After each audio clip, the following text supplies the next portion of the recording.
فَذَكِّرْ فَإِنَّ الذِّكْرَىٰ تَنفَعُ الْمُؤْمِنِينَ وَمَا خَلَقْتُ الْجِنَّ وَالْإِنسَ إِلَّا لِيَعْبُدُونِ. Alhamdulillah, wa kafa wa salamun ala ibadihi alladhina istafa, amma ba'd. Donc le cheikh a commencé, il a dit qu'il n'est caché à personne que c'est une période où il y a des fitnas dans tous les pays, dans beaucoup d'endroits, que ce soit des fitnas des passions et des désirs, et les tentations liées aux ambiguïtés dans la religion. Et qu'il n'y a aucun moyen de se préserver de ces tentations-là, si ce n'est par le suivi du Coran et de la Sunna, selon la compréhension des pieux prédécesseurs, rahimahumullah wa radiyallahu anhum. Puis il a récité le verset wa'tasimu bihablillahi jami'an wa la tafarraqu, et cramponnez-vous tous ensemble à la corde d'Allah et ne vous dispersez pas. Il a dit, Allah Ta'ala n'a pas dit croyez tous unis, comme ça, sans précision. Il a dit l'union, elle est autour du livre d'Allah. Wa'tasimu bihablillahi jami'an. Puis il a récité les versets qui mettent en garde du fait de ne pas suivre le prophète sallallahu alayhi wa sallam. فَلْيَحْذَرِ الَّذِينَ يُخَالِفُونَ عَنْ أَمْرِهِ أَنْ تُصِيبَهُمْ فِتْنَةٌ أَوْ يُصِيبَهُمْ عَذَابٌ أَلِيمٌ. Que ceux qui contreviennent à l'ordre du prophète sallallahu alayhi wa sallam prennent bien garde qu'ils ne soient pas touchés par une tentation ou par un châtiment douloureux. Puis il a récité le verset وَمَا يُشَاقِقِ الرَّسُولَ مِنْ بَعْدِ مَا تَبَيَّنَ لَهُ الْهُدَى وَيَتَّبِعْ غَيْرَ سَبِيلِ الْمُؤْمِنِينَ نُوَلِّهِ مَا تَوَلَّى وَنُصْلِهِ جَهَنَّمَ وَسَاءَتْ مَصِيرًا. Celui qui fit de scission d'avec le messager après que la guidée lui ait été exposée clairement, nous le retournons sur ses pas et nous le brûlerons en enfer, et quelle mauvaise demeure, dans le sens des versets. Donc il n'y a aucune solution pour sortir des fitan sans le retour sincère à Allah tabaraka wa ta'ala et en suivant ce qu'il y a dans le Coran, la Sunna et les pieux prédécesseurs. Il n'y a que ainsi qu'on peut être préservé de tous les égarements. D'ailleurs, le messager d'Allah sallallahu alayhi wa sallam a dit tous les gens entreront au paradis sauf celui qui s'y refuse. Les compagnons ont dit qui s'y refuse au messager d'Allah? Il a dit ceux qui me suivront entreront au paradis, ceux qui me désobéiront, alors il s'y est refusé. Aussi le hadith de l'Ibad ibn Sariya, le messager d'Allah sallallahu alayhi wa sallam leur a fait un sermon qui les a touchés profondément. Et il leur a dit, ceux d'entre vous qui vivront verront beaucoup de divergences. Alors attachez-vous à ma tradition et à la tradition de mes califes bien guidés. Accrochisez-vous avec vos dents, avec vos molaires. Et attention à toute nouveauté en religion, car toute nouveauté en religion est une innovation. Et toute innovation est un égarement. Donc c'est comme si, quand le prophète sallallahu alayhi wa sallam a dit que ceux d'entre vous qui vivront verront beaucoup de divergences. C'est comme si les compagnons du prophète sallallahu alayhi wa sallam ont demandé donc comment être sauvés de toutes ces divergences, toutes ces différences, toutes ces scissions, tous ces groupes. Alors le messager d'Allah sallallahu alayhi wa sallam a donné la solution, c'est le fait de s'attacher à la sunna du prophète sallallahu alayhi wa sallam et au suivi des salafs, et à leur tête les califes bien guidés, les 4 califes de l'islam.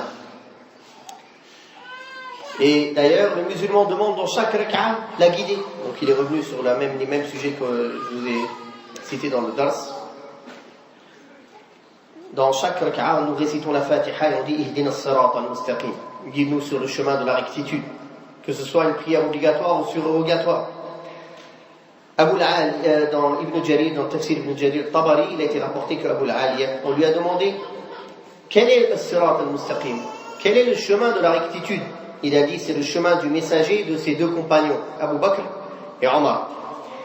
Puis cette personne, ce questionneur, a été voir Al-Hassan al-Basri. Il lui a dit voilà ce que Abu al-Aliya m'a répondu. Et Al-Hassan al-Basri lui a dit il a été véridique et il t'a bien conseillé. Puis le cheikh a dit que ce soit l'un ou l'autre, le contraire. C'est-à-dire la personne a demandé d'abord Al-Hassan al-Basri où il a été voir Abu al-Aliya ou le contraire.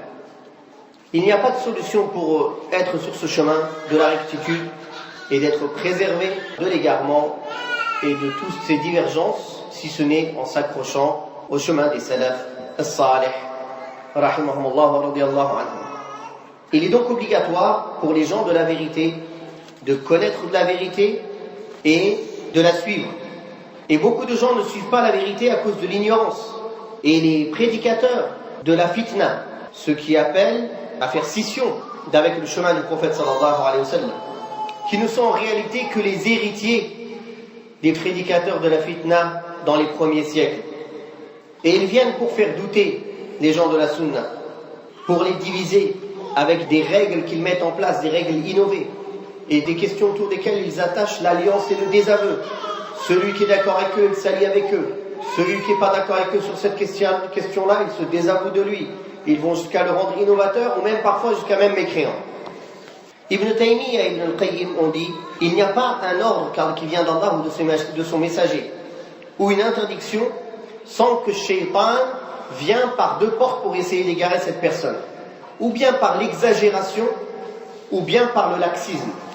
Et il s'importe peu de la manière avec laquelle il va l'égarer.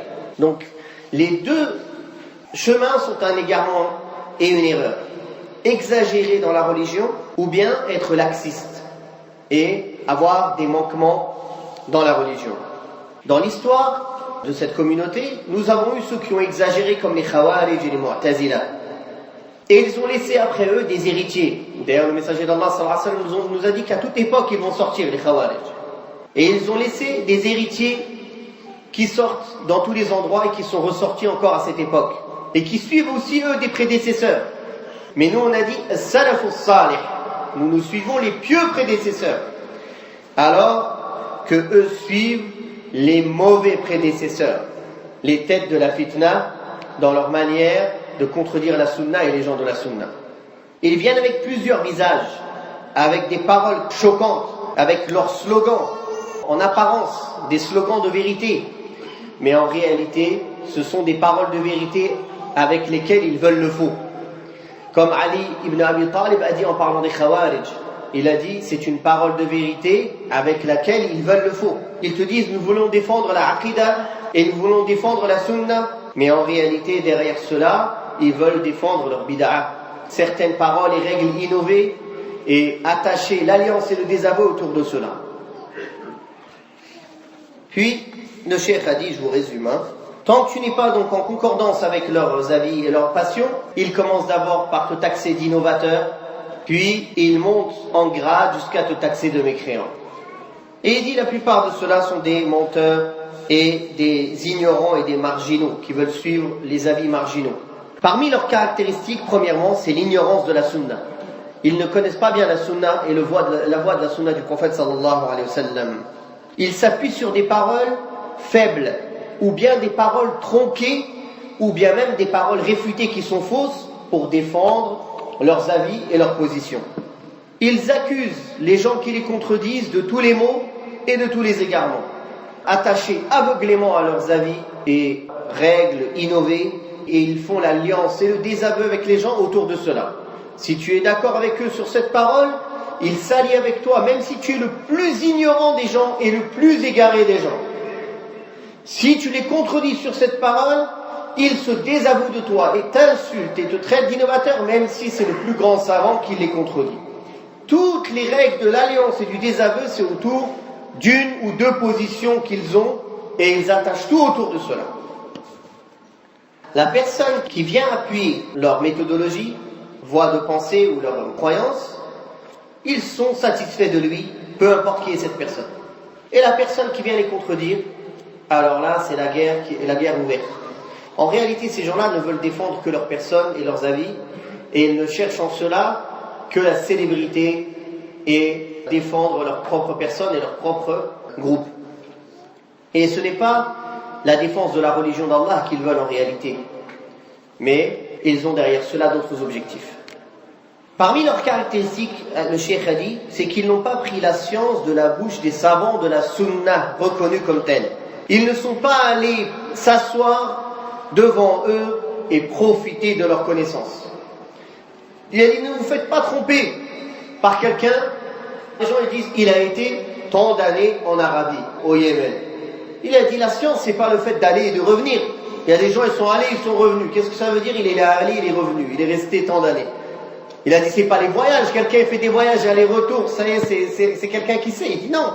Il a été, il s'est assis avec qui? Il a appris avec qui? Qu'a-t-il appris? C'est comme ça qu'on reconnaît la science de quelqu'un où il a appris. Ce n'est pas ni le nombre d'années, ni le nombre de voyages qu'il a fait. Il a dit donc, ne vous faites pas tromper par cette chose-là.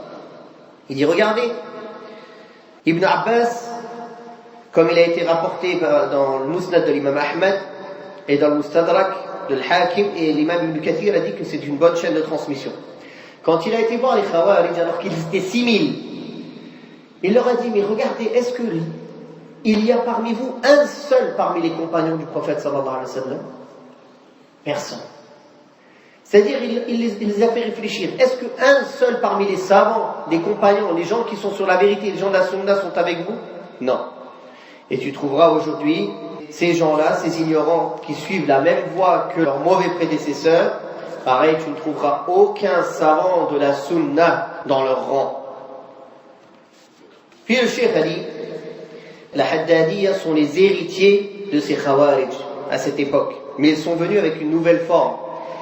Et avec des slogans comme quoi ils veulent défendre la sunna, alors qu'ils sont ignorants.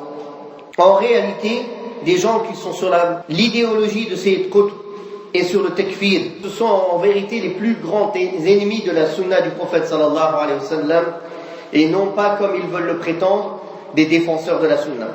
Il dit, tu les trouveras même qu'ils se désavouent de Mahmoud al-Haddad, mais en réalité, même s'ils se désavouent de lui, ils sont sur le même chemin que lui et la même méthodologie. Il dit, parmi leurs oppressions, c'est le fait qu'ils attaquent les savants de la sunna. Ils peuvent commencer par des savants contemporains, puis ils montent en degré jusqu'à attaquer Ibn Taymiyyah et Ibn al-Qayyim, ou bien Abu Hanifa, ou Ibn Khuzayma. Et certains d'entre eux ont même dit, je ne veux pas rentrer dans le paradis dans lequel est Abu Hanifa. Pour vous dire à quel point leur sectarisme et leur égarement, il les a menés loin. Parmi leurs principes et leurs égarements, c'est qu'ils te font dire ce que tu n'as pas voulu dire. Et qu'ils disent, cette position exige automatiquement que tu penses comme ça. Jusqu'au point où si tu ne rends pas innovateur celui qu'eux, ils ont rendu innovateur sans droit, sans preuve, alors tu es un innovateur. De même, tu ne rends pas mécréants ceux qu'ils ont considérés eux comme mécréants, alors tu es mécréant. Et c'est comme ça qu'ils rendent innovateurs et même parfois mécréants des masses de gens, et parfois même toute la population. Et quand ils trouvent sur leur chemin des savants de la sunna qui se confrontent à eux, qu'est-ce qu'ils font? Alors ils s'attaquent à eux aussi directement. Parmi leurs caractéristiques, c'est qu'ils sont grossiers. Ils ont la haine envers les savants de la sunna. Ils font tout pour les dénigrer et pour que les gens arrêtent de revenir à eux et leur fassent confiance. Comme ça, ils coupent la liaison entre la communauté et les héritiers des prophètes qui sont les savants de la sunna, et avec ceci, ils peuvent transmettre leurs ignorances et leurs égarements facilement une fois qu'ils ont pu rentrer leur poison dans le cœur des musulmans envers les savants de la sunna du prophète alayhi salatu wassalam. Donc il a cité certaines des caractéristiques de ce groupe-là de gens qui exagèrent. Et il a cité plusieurs fois le hadith du prophète sallallahu alayhi wa sallam, où le messager d'Allah sallallahu alayhi wa sallam a dit, ceux qui exagèrent sont perdus. Après, ils lui ont posé la question, cheikh, 3 questions. Une question concernant Ahmed al-Hazimi et al-Jarbour. Lui, il a dit, Ahmed al-Hazimi, son site, il est connu. Il y a toutes les idées du takfir dessus. Il teste les gens et il a tenté les gens et égaré les gens avec la question de l'excuse par l'ignorance, et il tourne que autour de cela. Et il dit, regardez, chez qui, ces gens-là, chez qui ils ont étudié? Qui sont-ils? Qui sont leurs shuyukh? Qui, parmi les shuyukh de la sunna, les conseille? Alors pourquoi vous les écoutez? Il dit, alors ne m'occupez pas avec lui et ne vous occupez pas de lui. Et pour le Jarbour, il a dit, lui aussi, regardez chez qui il a étudié, qui le conseille, qui sont ses shuyukh, et vous saurez.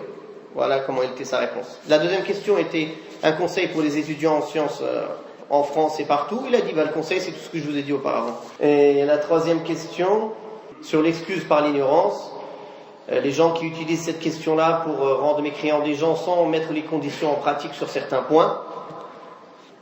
Il a dit, je ne vais pas vous faire un cours sur ça, retournez à mon explication des annulatifs de l'islam, j'en parle en détail sur cela, Inch'Allah. Voilà en ce qui concerne le résumé de l'allocution du cheikh. Wa sallallahu ala Muhammad wa ala alihi wa sahbihi wa sallam, walhamdulillahi rabbil alamin. وقل رب زدني علما